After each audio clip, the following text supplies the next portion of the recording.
A igreja, quando ela nasceu, logo após os primeiros séculos, a igreja tornou muito forte. E ela concentrou todas as grandes ciências da época. Ela concentrou... A primeira ciência que a igreja trouxe para si foi a questão da visão judicial. Os tribunais e a academia jurídica de Roma, do Império de Roma, faliu. Descredibilizou-se ao extremo. Quando Constantino converteu, ele acaba com a justiça romana do Império e traz para o Império, a justiça da igreja, que eram os tribunais arbitrais que Paulo fundou. Cada igreja tinha um tribunal, com gente justa, reta. Bom, depois a igreja traz o ensino. Quando eles foram para as cruzadas, para as guerras, para as missões, eles deixavam as crianças com os padres, com as freiras, com os pastores. Ali nasciam as escolas. Depois trouxeram a medicina. Feridos, machucados em guerra, eles criaram tem alguns filmes que mostram as freiras cuidando. Então a igreja tinha o jurídico, tinha o ensino, tinha a medicina, certo? E depois teve o poder, porque eles se tornaram prefeitos e governadores das cidades. A igreja não suportou isso e explodiu com arrogância. Surge a ciência, método científico, Descartes. Já no segundo milênio, 1400, 1500, na época da Reforma, até 1600, 1700. Então, nasce a ciência independente da igreja por causa de arrogância da igreja, absurdos da igreja querer manipular o conceito científico. Entre eles, o conceito da Terra como centro do universo e não o conceito heliocêntrico. Um padre, olha como que é a ironia do destino e de Deus.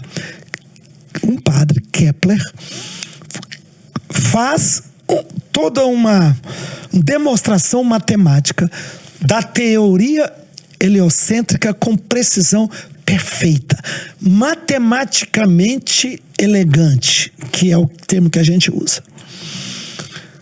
Bomba atômica, a igreja está errada. Ele não publicou aquilo enquanto ele vivia, logo em seguida, no primeiro ano que ele morre, eles soltam o livro que ele escreveu, uma bomba atômica. Mostra que Galileu Galilei estava certo, e enfim, a igreja reage perseguindo, machucando, prendendo, ao invés de se humilhar e entender que a própria Bíblia, essa era a posição da igreja, não era da Bíblia. A própria Bíblia fala da redondeza da Terra, que a Terra era redonda, fala que a Terra era um satélite que depende do Sol. A Bíblia tem versículos para tudo isso, mas a igreja nunca foi estudar a Bíblia. Ela ficou na sua arrogância superficial. Tá. Essa separação da igreja e da ciência, ou da fé e da ciência, ela nasce ali e ela vai até o início do século passado. Por que início do século passado? E foi cada vez se distanciando mais. A tecnologia, a ciência avançando, criando tecnologias, modernidade, qualidade de vida, ciência comprovatória, e a igreja ficando na sua fé, com a experiência, mas foi, né? No início do século passado surge na teoria moderna, na ciência moderna, surge a física quântica, teoria da quântica. A teoria quântica é uma teoria muito complexa, a gente não deve tocar nisso agora, mas ela mostra que na base subjacente da existência material, do mundo que nós temos, espaço, matéria, tempo, espaço, tempo, matéria, as partículas subatômicas, elas são espirituais. O que está por baixo, o que sustenta o átomo, é uma coisa espiritual. Isso é comprovado? Isso é comprovado. São as chamadas partículas subatômicas, que elas se materializam e elas tornam, elas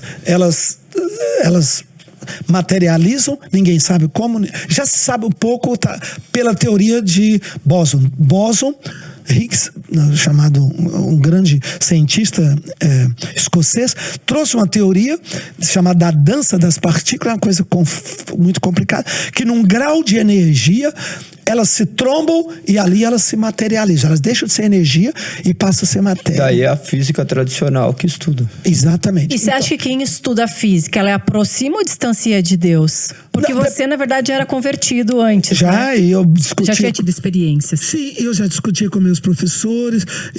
Eles davam aula, eu via a espiritualização lá. Eu falava, você não está vendo? Tá lógico. Tá claro. Eles falavam, eu não estou vendo nada. Eles diziam, para mim tá aí. Olha isso aqui. Desde que eu fiz quântica, a teoria quântica é ensinada nos cursos de graduação, 1 ou 2 semestres, a depender do curso. Eu fiz. E depois me tornei até professor disso. Bom, daí o que acontece? A partir dali, os cientistas começaram a entender o que é a quântica. A experiência é muito bonita, porque um dos cientistas que viu essa coisa, ele estava olhando uma fogueira, frio demais, ele era um cientista alemão, e ele percebeu uma coisa, que algumas chamas eram laranjas, outras vermelhas e outras azuis.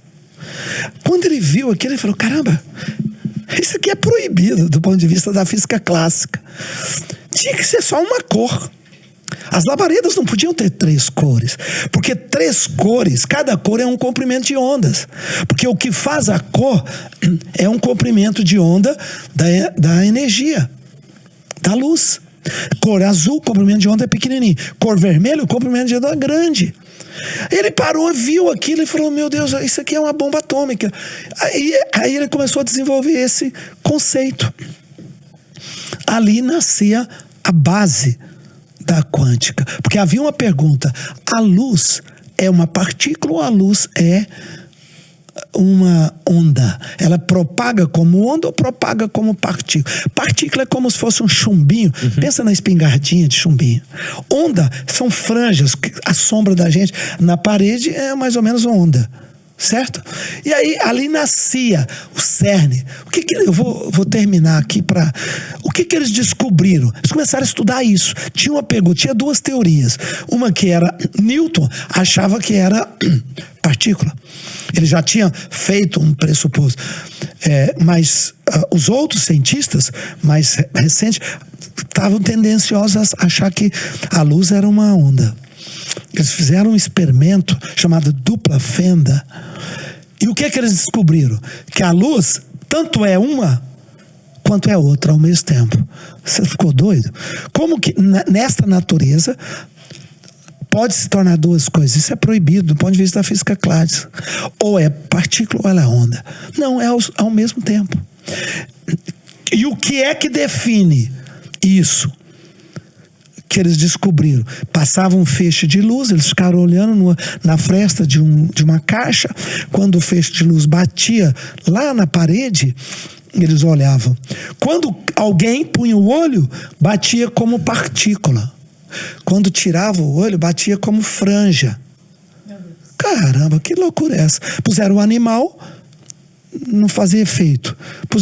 Punham uma pessoa, a energia que vinha da luz, ao invés de se tornar franja, ondas, ela tornava uma partícula. Sabe o que é que faz com que a energia torne partícula? Sabe o que é que faz que a energia torne matéria? A consciência do homem, o ser humano. Quando o homem está olhando, participando do processo, ele faz com que aquela energia transforme em matéria.